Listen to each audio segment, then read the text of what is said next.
بسم اللہ الرحمن الرحیم۔ حضرات محترم، میرے بھائی بہنوں اور بیٹیوں، میں سیرت طیبہ پر ایک مختصر سی بات آپ سے کرنا چاہتا ہوں۔ خداوند کریم ہمارے دلوں کے اندر نبی کریم سرور دو عالم صلی اللہ علیہ وسلم کی سچی محبت عطا فرمائے اور ہم سبوں کو ایک ایک سنت پر عمل کرنے کی توفیق عطا فرمائے۔ آپ صلی اللہ علیہ وسلم کی ولادت مبارکہ ربیع الاول کے مہینے میں پیر کے دن صبح صادق کے وقت جو ہے وہ ہوئی۔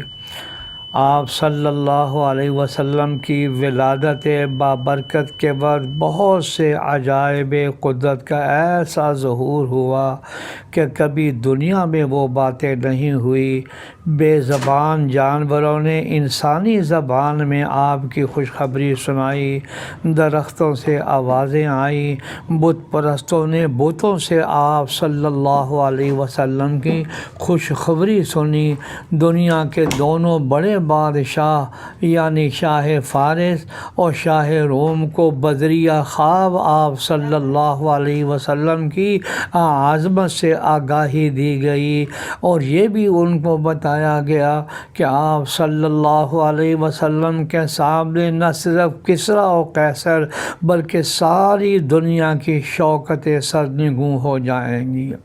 آپ صلی اللہ علیہ وسلم شکم مادر میں تھے کہ والد ماجد کا انتقال ہو گیا، اور 4 برس کی عمر میں مادر مہربان کا سایہ بھی سر سے اٹھ گیا۔ بچپن میں عجیب و غریب حالات آئے۔ آپ صلی اللہ علیہ وسلم کی کم سنی کے حالات کا ایک بڑا حصہ حضرت حلیمہ سعدیہ رضی اللہ تعالیٰ عنہا سے منقول ہے۔ حق یہ ہے کہ یہ بڑی خوش نصیب تھی۔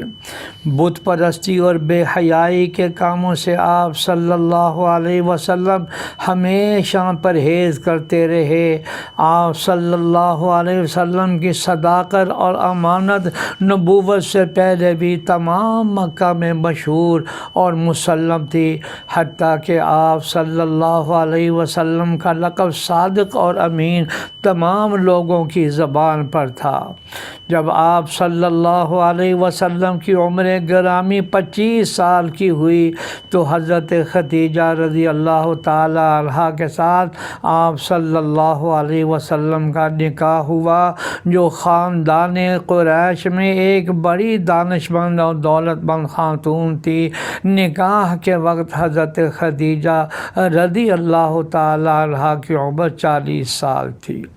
حضرات محترم، یہ میں سیرت بیان کر رہا ہوں، اس سے اگلا حصہ انشاءاللہ آئندہ بیان کروں گا، لیکن دل میں یہ نیت کر لیں کہ یا اللہ ہمیں حضرت صلی اللہ علیہ وسلم کی سیرت طیبہ سے فائدہ اٹھانے کی توفیق عطا فرما، آمین یا رب العالمین۔